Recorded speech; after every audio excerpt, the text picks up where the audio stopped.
Assalamualaikum warahmatullahi wabarakatuh. Sebelumnya, perkenalkan nama saya Zahra Duyanti dengan akhiran NIM 052. Baik, tujuan saya membuat video ini adalah untuk menjelaskan resume yang telah saya buat pada mata kuliah Pendidikan Multikultural dengan dosen pengampu. Dengan hormat saya sebut namanya Bapak Dr. Hasdin SPD MPD.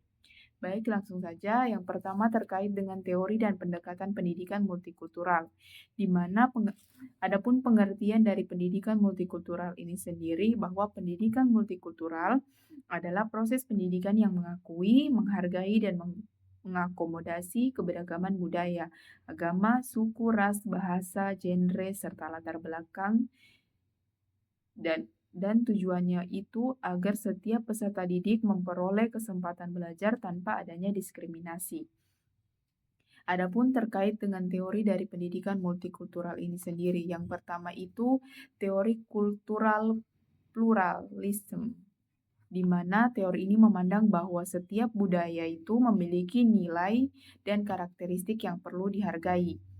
Pendidikan ini tidak bertujuan menghilangkan perbedaan budaya, tetapi menciptakan kehidupan bersama yang harmonis. Kemudian teori yang kedua yaitu teori kritikal multikulturalism, di mana pendekatan ini tidak hanya membahas keberagaman, tetapi juga mengkritisi ketidakadilan, diskriminasi, dan ketimpangan sosial. Kemudian yang ketiga, teori social justice, yaitu pendidikan multikultural harus memberikan kesempatan yang setara kepada semua peserta didik. Perbedaan latar belakang tidak boleh menjadi alasan munculnya perilaku yang tidak adil. Kemudian teori transformation education, di mana pendidikan ini diharapkan mampu mengubah cara berpikir peserta didik agar lebih terbuka, kritis, toleran, dan mampu memahami perspektif budaya lain. Adapun pendekatan pendidikan multikultural ini sendiri, yang pertama pendekatan kontribusi, di mana guru itu memasukkan informasi mengenai budaya tertentu dalam pembelajaran, misalnya memperkenalkan makanan, pakaian, kesenian, ataupun tokoh dari berbagai daerah. Kemudian ada pendekatan adaptif, yaitu materi mengenai keberagaman ditambahkan ke dalam kurikulum yang sudah ada tanpa mengubah struktur utama pembelajaran. Yang kemudian pendekatan transformasi, yaitu kurikulum dan metode pembelajaran diubah sehingga peserta didik dapat melihat suatu materi dari berbagai perspektif budaya.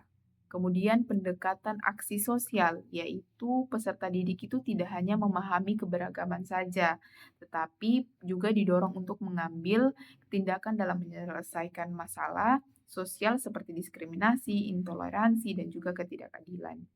Kemudian adapun inti dari teori dan pendekatan ini sendiri secara umum itu bahwa pendidikan multikultural ini menekankan pengakuan terhadap perbedaan, kesetaraan, toleransi, keadilan, dan penghormatan terhadap budaya lain.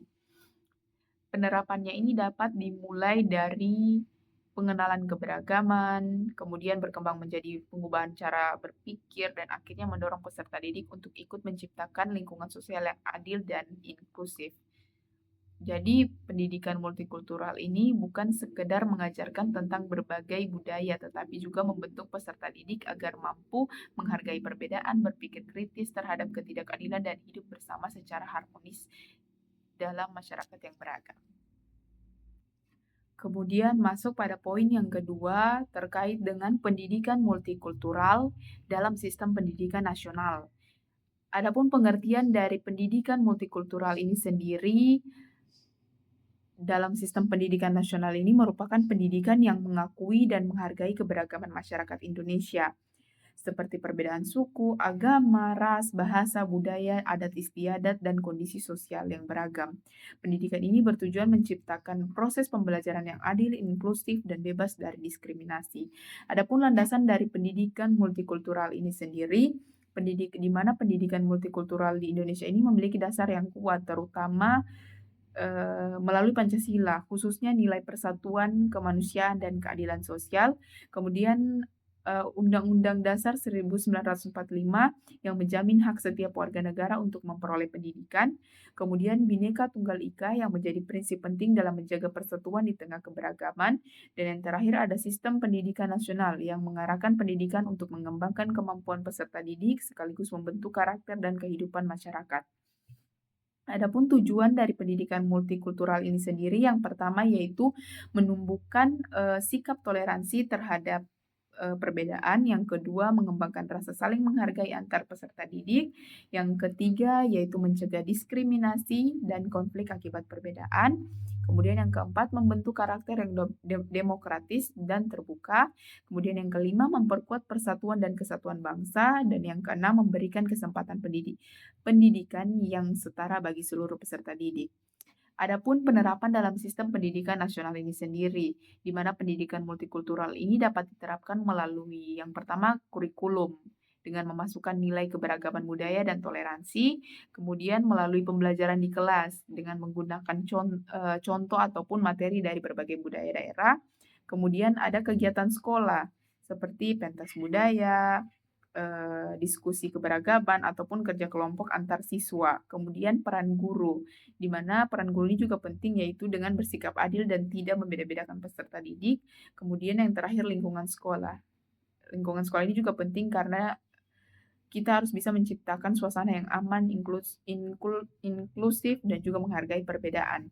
Adapun peran guru dan dari, pendidikan multikultural dalam sistem pendidikan nasional ini sendiri, salah satunya yaitu guru ini tidak hanya menyampaikan materi, tetapi juga menjadi contoh dalam menghargai perbedaan.